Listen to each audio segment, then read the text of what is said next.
Hello friends, विभा किचनमध्ये तुमचं स्वागत आहे।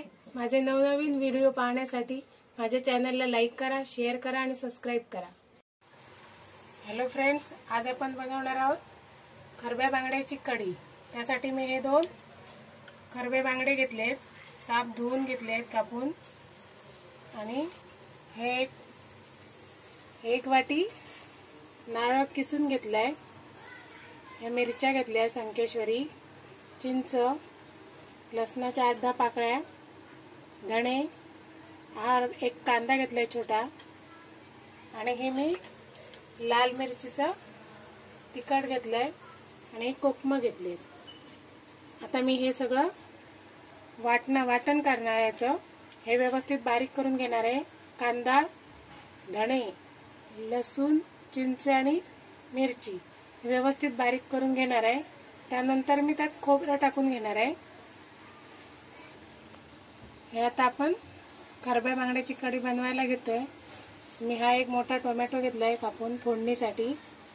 ही हळद घेतली, मीठ घेतलंय, आणि हे मी मिरची, लसूण, धना आणि कांदा हे मिक्स वाटलंय, त्याचं वाटण आहे। आणि हे खोबरं आहे वाटून घेतलेलं, हे मी एकदम बारीक वाटून घेतलंय।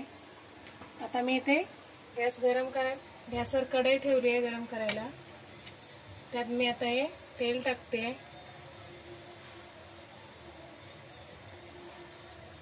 तेल टाकायचं आहे, 1 चमचा तेल टाकले मी। आता हे गरम झाल्यावर मी हा टोमॅटो टाकणार आहे फोडणीला।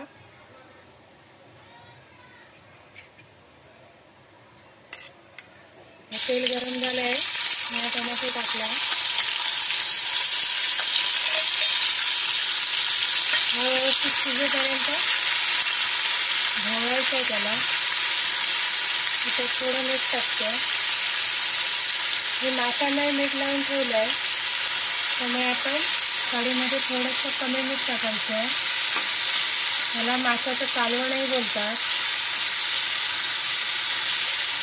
हा माझा टोमॅटो बऱ्यापैकी मॅश झाला आहे। आता मी त्यात लाल तिखट टाकते।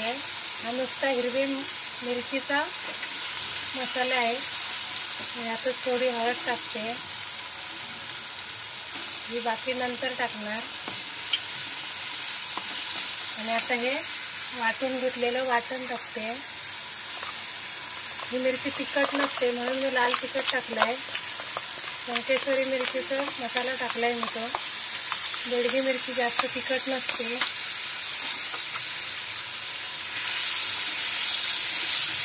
हे थोडं ढवळून घ्यायचं आहे।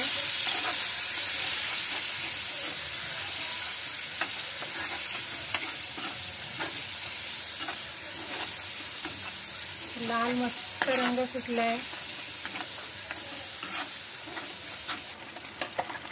हे आता माझे मिरची भाजून झाली। आता मी हे त्यात खोबऱ्याचं वाटण टाकते। तुम्हाला जेवढी घट्ट पातळ पाहिजे तेवढं ठेवायचं आहे। मी थोडं घट्टच ठेवणार आहे।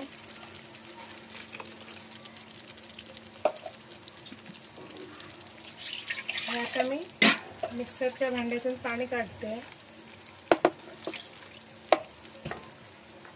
मी एवढं घट्ट ठेवलंय, तुम्हाला पाहिजे असेल त्यापेक्षाही पातळ बनवू शकता तुम्ही। ह्याला एक उकळी आली की मी त्यात मच्छी टाकणार आहे। हे आपल्या कढीला मस्त लाल कलर आलाय।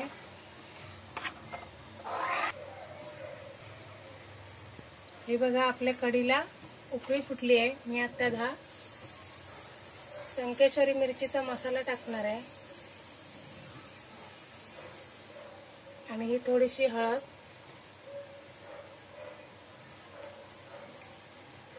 मगाशी थोडा मसाला टाकलाय, थोडा तो राहिला होता। आता मी यात आपले मच्छी टाकणार आहे।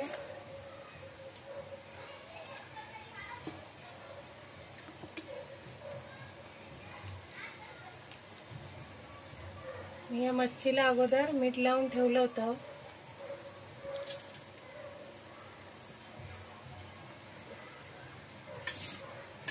आणि कढी झाल्यावर मी त्याच्यावर कोथिंबीर टाकणार आहे. आपली कढी तयार आहे. मी आता ही भरून कोथिंबीर भरभरते. मच्छी शिजायला टाइम लागत नाही, त्यामुळे कढीला उकळी आल्यावरच टाकायची.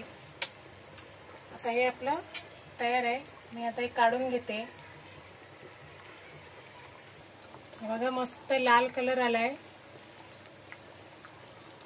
आता मी गॅस बंद करणार आहे. हा बघा आपली मच्छी शिजली आहे. हे बघा आपली मच्छी व्यवस्थित शिजली आहे. आता मी गॅस बंद करते.